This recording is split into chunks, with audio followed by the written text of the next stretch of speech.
get is letting the plant take care of that itself, right? Smaller wounds are more likely, to cut them flush, treat them with the glue to seal them off, and let the plant cover them over, which it'll do, fairly quickly. But these bigger wounds now, whenever I make them, I leave a stub and let it die back. Let the plant show me how I should treat them. And somewhere along the line, I'll want to, make it more interesting if I can. A little carving, maybe a little hollowing out, what have you. But at this point, I'm content to let them be what they are. And then work with what the plant does next. In a certain way of thinking, that's how bonsai operates. It's a dialogue between you and the subject plant. The plant grows, you do something to it, generally cut, remove something. The plant responds. Then you respond again. And it goes back and forth, just like a conversation. And if you're paying attention, you can steer the conversation and get good effect out of it. But just like when you're conversing to a person, if you're going to be all pushy and insist on, just having the conversation go your way, sometimes the plant will show its resentment, and the thing that you were counting on to be the main branch dies back. Or the thing you were thinking was going to be the new leader dies back. And there you are, hey, time to make up a new plant. So, now, without wandering into that kind of new agey, touchy-feely stuff, I try to listen to what the plant's telling me. I try to be sensitive to what the plant needs and what it's trying to do. And I want, if at all possible, to work with that. Not work against it, work with it. Because that increases my chances of success. The more I'm trying to force the plant to do what I want it to do, the greater risk I run of having the plant respond badly. That's my feeling. There are some people who make their name in bonsai by doing all this dramatic stuff, like, oh, he's killed the plant. No, it's still alive. It's a miracle. That's a certain tactic you can use. You can go that route if it's appealing to you. But, at this stage of the game, mostly what I want is for the plant to live. I want to create something engaging and interesting to look at, and that will work much better if the plant is alive and healthy and not dead or struggling. So, primary concern, take care of the plant, watch it, pay attention to what it does. You were going to tell us why you didn't cut that one off. Yes. And then I just bulldozed over it. Didn't you just walk? Yes. Oh, that one. I thought it was this one. No. No? Well, fine. I'll show you on this one instead. It was this one. Yes. Yeah, this is the one I started with. Yeah. Oh, I see your game.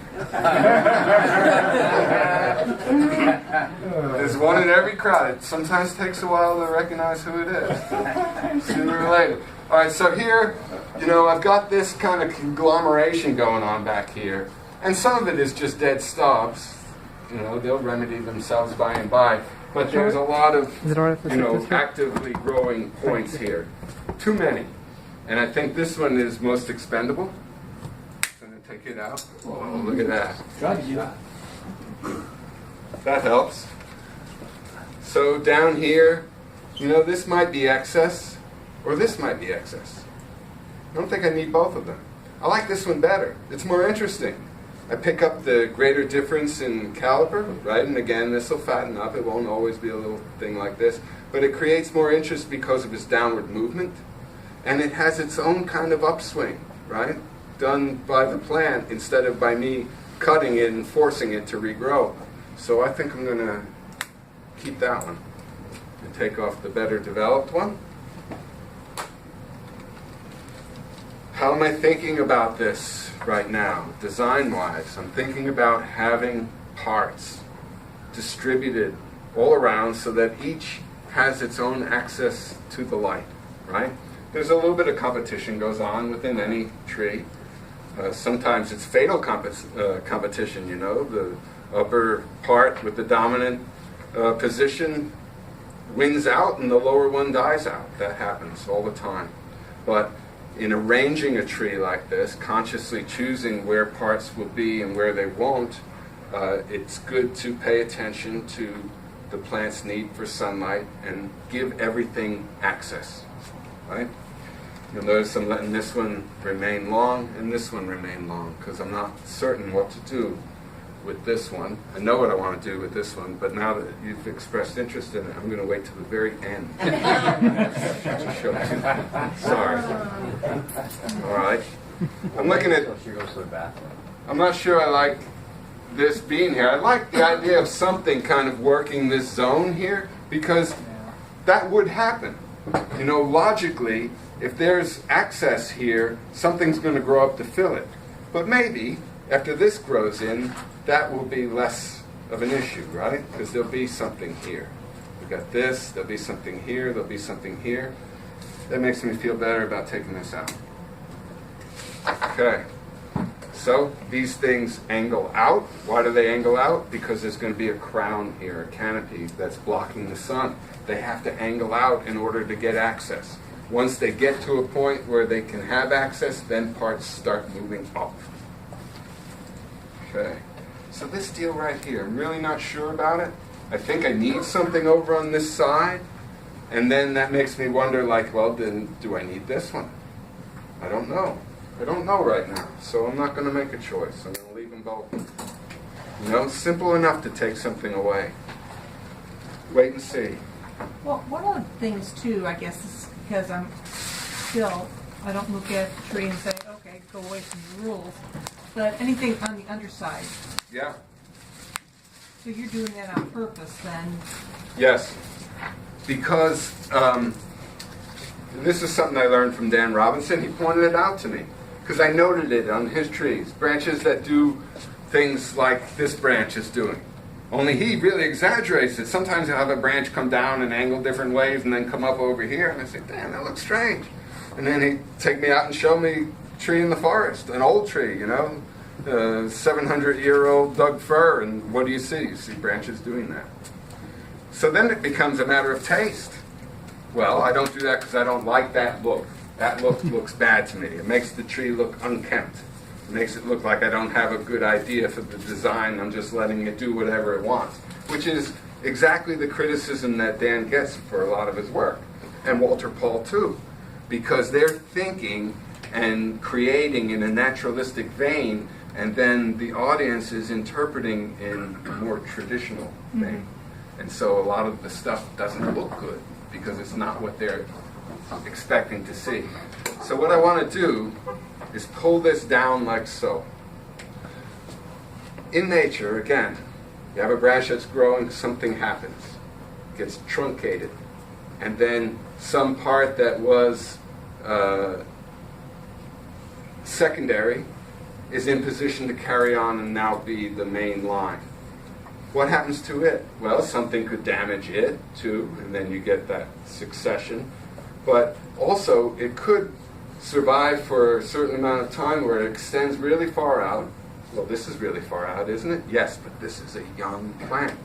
And I'm trying to represent an old plant, which means it would never get to be this long. If we were looking at this proportionately as a big tree, hardly ever see limbs that exaggerated on a big tree. Why? Because stuff happens to them. Once they're hanging way out there, they're very prone to damage. Stuff happens. And what happens before that is all that weight out there expresses itself by bending the branch in an exaggerated way. So what started out going straight up ends up not only going out somewhat horizontally, but actually angling downward. So I want to do that. And the way that I'll do that is by taking a piece of wire and running it across diagonally between these two fence staples that are hammered into the top of the box. And that will give me something to pull off on. You know, something has to provide the counter force when you're leveraging a branch down, and that'll do it. You can take another piece of the same wire, aluminum wire. Aluminum's easier to work with. In some cases, you know, I would definitely prefer copper wire, but in some cases aluminum wire just works better. So why not use it? Unless you're one of those people that thinks only sissies use aluminum wire. Sissies and women. And we don't need either one. I'm sorry, I don't mean that. I'm saying that in a sarcastic way. Bonsai definitely needs more women. It would help if more women were interested in it. So, I let this dry out quite a bit. It has a lot of flexibility.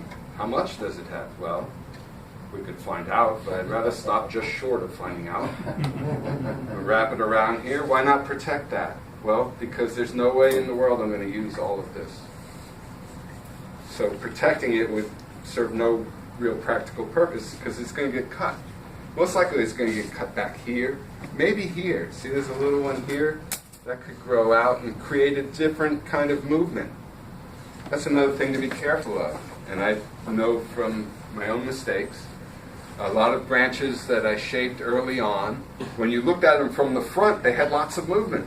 They were doing all kinds of things. And then when you looked at them from the side, they were straight. Because I was looking at it one-dimensionally. And I only put the movement in one-dimensionally.